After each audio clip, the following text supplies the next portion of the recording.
پنجابی زبان کے صوفی شاعر حضرت میاں محمد بخش رحمۃ اللہ علیہ لکھتے ہیں کہ سدا نہ باغی بلبل بولے سدا نہ موج بہاراں۔ مطلب یہ کہ کبھی ایسا نہیں ہوتا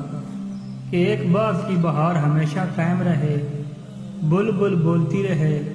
پرندے چہچہاتے رہیں، پھول کھلتے رہیں، ٹھنڈی ہوائیں چلتی رہیں، بلکہ ایک وقت ایسا بھی آتا ہے کہ خزاں آ جاتی ہے، پھول کھلتے نہیں، ہر طرف سوکھے پتے نظر آتے ہیں، پرندے ترانہ گانا بند کر دیتے ہیں اور ہر طرف ایک اداسی چھا جاتی ہے۔ یعنی اصل بات یہ ہے کہ انسان یہ سمجھے کہ دنیا کی ہر نعمت، اختیارات، طاقت، عہدے ہمیشہ اس کے پاس نہیں رہتے، ایک وقت اس نے لازماً اس سے چھن جانا ہے،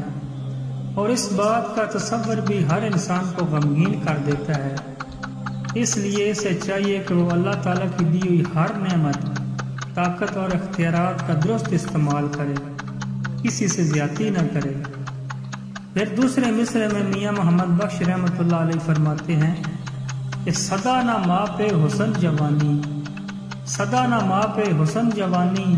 سدا نہ صحبت یاراں۔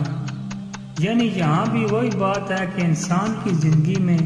جو کچھ اسے قدرت کی طرف سے نعمتیں ملتی ہیں، جیسے ماں باپ، حسن، خوبصورتی، جوانی، طاقت، اختیارات، عہدے، سچے دوست، ساتھی، محبت، یہ سب عارضی ہیں اور انہیں بھی لازماً چھن جانا ہے۔ یہ وہ بنیادی بات ہے کہ جب تک یہ انسان کو سمجھ نہیں آتی تو اللہ تعالیٰ کی دی ہوئی ان نعمتوں سے اس کے اندر عاجزی اور انکساری پیدا ہونے کے بجائے انا اور تکبر کی کیفیت پیدا ہو جاتی ہے،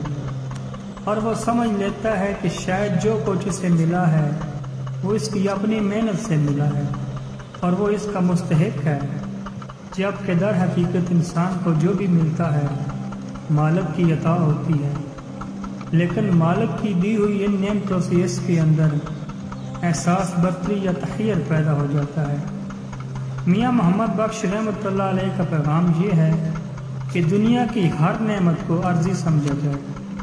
اور اس کی وجہ سے اپنے اندر تکبر پیدا نہ ہونے دیا جائے۔